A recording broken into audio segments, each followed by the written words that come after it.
Hey everyone, so I was just shaving my legs and I had another thought pop into my head. Quite a valid point really. Something that's affected me as I've grown up, obviously from a very early age. Being told that no, and I can't do things, that I'm not allowed to do things. And it's just occurred to me that that was very rife with my gran, I wasn't allowed to go certain places. I wasn't allowed to play with certain friends. I wasn't allowed to do this, do that. When I asked, it'd be no, no, no. So you get put into a state of mind where you don't think you're allowed to do anything. Now, it was the same with my ex-husband. When I'd asked to go places and do things and could I have stuff, it'd be no, no, no. We don't want to do that, or we've not got the money for that,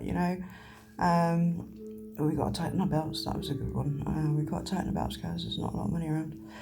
It's going to be a tough one, But he was spending money left, right and centre, Nothing was getting paid, no bills or, the mortgage and things like that.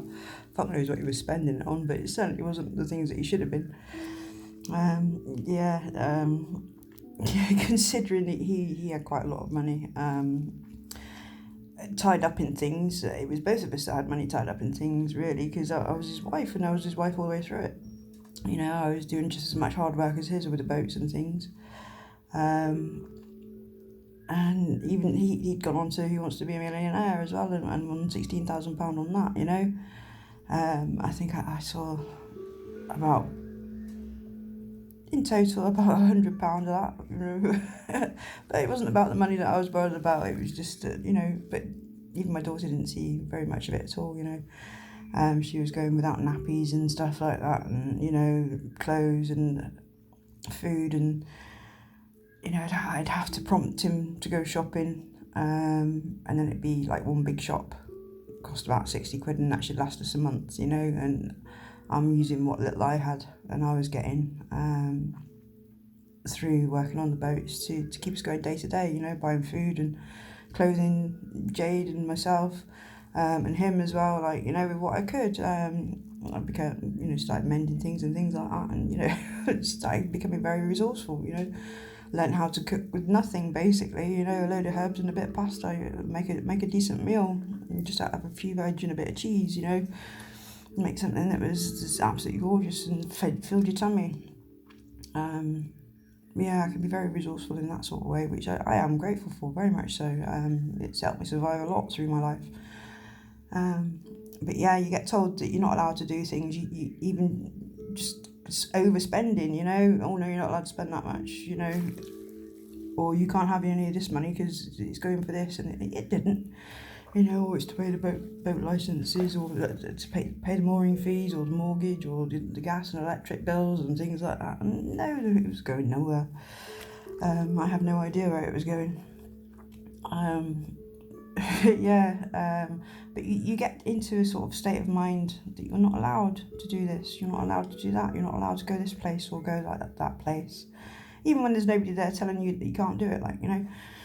It's just ingrained into your core memories, conditioning they call it, as you was growing up, or being exposed to that sort of toxic behaviour over a certain amount of time. Your brain changes. It's called neuroplasticity. Your brain does alter and change a hell of a lot. And this is why I believe people like me, we can heal, that have been through so much trauma. We can still heal to a certain extent. I don't know if we can heal fully. Obviously I'd need to get into neuroscience and be a neurologist for that, to know that, or to even investigate that, which may be in the cards in the future, but not right now. I've just not got that sort of training. Things that, I've made my own theories about my own progress with mental health and the reasons why I have things and do that, this, that and the other, why I can't do this, that and the other. One of them was the fact that I was told that I wasn't allowed to do a lot of things. So I turned it around on myself. Like people talk about their inner child, don't they? I've had to nurture her, Pinky. It's me as a toddler. She needs reassurance, especially when she's been triggered. That she needs to know that she's safe and she's allowed to go and play out because she's not been naughty and things like that. It's daft, but it works, or it worked for me anyway. It's just calming that anxiety-driven side of you, that there's nothing wrong. You are allowed to do this, even though in the past you've been told you're not allowed to do that. I think that's where the anxiety came up for me, was being told so much in the past that I wasn't allowed to do things. So when I went to do something, I'd get a panic attack, and get all anxious, and even sort of like appointments and things like that stuff. Some of this conclusion I'm coming to now, but some of it I've already come a conclusion to. But yeah, I'm starting to link it now with a lot of other things. I'll have to rewatch this video, I think, and see what my thoughts are, because it's just gone now. See if I can re-trigger that little thought that I've just had. Oh, yeah. See, this is the sort of thing I've had to do. I've had to sit and analyse myself. Oh God, I've spent years analysing myself, why I do things, even the smallest of little things. But yeah, anxiety being driven by old conditioning, thoughts that I'm not allowed to do things. But yeah, I've been telling myself I am allowed to do this. I'm 47. I'm not 2 or 5 or 13, sort of 16 even, I am. I'm 37. 37, it would be nice. I'm 47. And, I am allowed to do what the fuck I want to now, within reason, obviously, and don't go out and murder people and, be nasty and stuff like that, But I am allowed to be who I am. There's nothing wrong with me. As far as being a kind human being, there's nothing wrong with me at all. And I've had to come to that conclusion, to accept myself as who I am, because I've been told that I'm this, that and the other. Preconditioning again, from growing up, and even in relationships after. Friends at school, I won't say friends, buddies at school. I did have friends at school, which I still have now, very close friends that I love to bits. But there was the buddies, but the kids, kids can be absolutely nasty, really, really nasty. My daughter's been bullied a lot, through school, and the things that they used to do to her, and it's the effect that I saw it have on her, I watched my daughter be from a gifted and talented student to a child that never even wanted to go to school, she was the complete opposite of what she was. She was one of these that would get up in the morning to go to school. She loved to learn, and the bullying just turned her around from that. She hated school. And it's a shame, because she could have got so far in the education system, but the school would do nothing, obviously. I tried my hardest, told them about it and everything, and then I should take her out of the school because they wouldn't do anything, and she started to go to another one.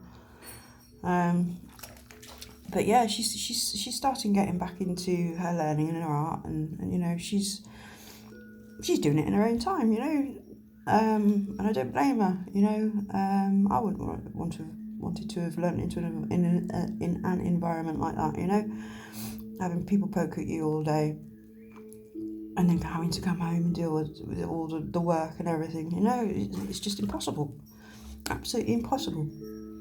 But now she's getting herself into a situation where, she's looking after herself, she's looking after a place, she's started drawing again, which I'm absolutely made up for her. She's an amazing little artist. I love her to death for that. It's brilliant. She always has been. She's been leaps and bounds in front of me at the same stage in life. I've tried to encourage, but obviously with everything, I can understand why, she never wanted to go to college and university. But hopefully as she gets older, she'll realise that it's not such a bad place to be. And yeah, she can still get the training and learn and get the qualifications, whatever age she is, so it's always an opportunity for her. But yeah, I think being told you can't do things, it has a detrimental effect on you in the future, especially for people like us that have been abused for a long time. It's old habits that are hard to shake, but they are shakeable. Believe me. I've managed to, not all of them. I've still got some habits that I need to drop, but they're getting there. It takes time. It's the same as a newborn baby. How long does it take them to walk, to talk, to pick up things, to speak, even form sounds, it takes them a little while. They need to learn it. But with our sort of problems, we need to unlearn them first, and find healthier ways to cope. And telling yourself, you're on a child, whatever stage in life that you got told that you can't do this, you can't do that. And tell that side of you that, yeah, you can, yeah, you're allowed to, there's no problems at all. There's nothing there stopping you, just yourself. You're not in that situation anymore, you're safe. You're big, you're strong. Pull up your knickers and get going, give yourself that self-motivation. That self-encouragement, especially if you're on your own. I had encouragement from friends, but when I was having my hermit mode, when I'd not speak to anybody, I was on my own completely. I didn't want to speak to anybody, and that's when a lot of my internal thoughts came out. I could talk to myself and not feel mad that I was doing it, because when you're doing that in front of other people, they tend to think you're a bit mad. No, I'm talking to myself and reassuring myself and, giving myself encouragement. And it works, or it worked for me anyway, very much so. It's the same sort of encouragement that I give everybody else. I can solve other people's problems, but I tended not to be able to solve my own. But when you start actually using the same sort of theory that you use for other people on yourself, it works. Just turn it inwards. Turn all that nice, kind, helping person that you are for everybody else onto yourself. How would you treat yourself if you was, if you could take that child out of you and put it right there in front of you? How would you treat that child now? And treat yourself the same way, because that is you, or it's a way to move forward. I've seen it in myself, and I've seen it in some friends of mine as well. They talk to their inner selves and tell them that they're no longer in that stage of life, that they are allowed to do things, and silly things, like even eating. Don't feel guilty for eating, and or don't feel guilty for not eating. It's like I had to eat everything on my plate, or I never got to leave the table. So yeah, that's why I probably overfeed. And especially under stressful times, start munching more. And when I'm okay, it goes back down. I eat what I just need, my body needs. Silly little conditioning things like that, they can be turned around. But it's you that needs to do it. Nobody else can do it for you. It's only you that can do all these changes. I've tried. I've asked doctors. I've asked psychologists. I've had tablets, this, that, and the other. But at the end of the day, the only person that makes sense to you is you. You know what you've been through. You know who these people are. Only you know how to move forward. Nobody else can do it for you. They've not lived your life. So I'm going to stop waffling again, because I'm nearly out of memory again. So I shall say goodbye and finish off my bath, and I definitely will this time. Bye bye everyone.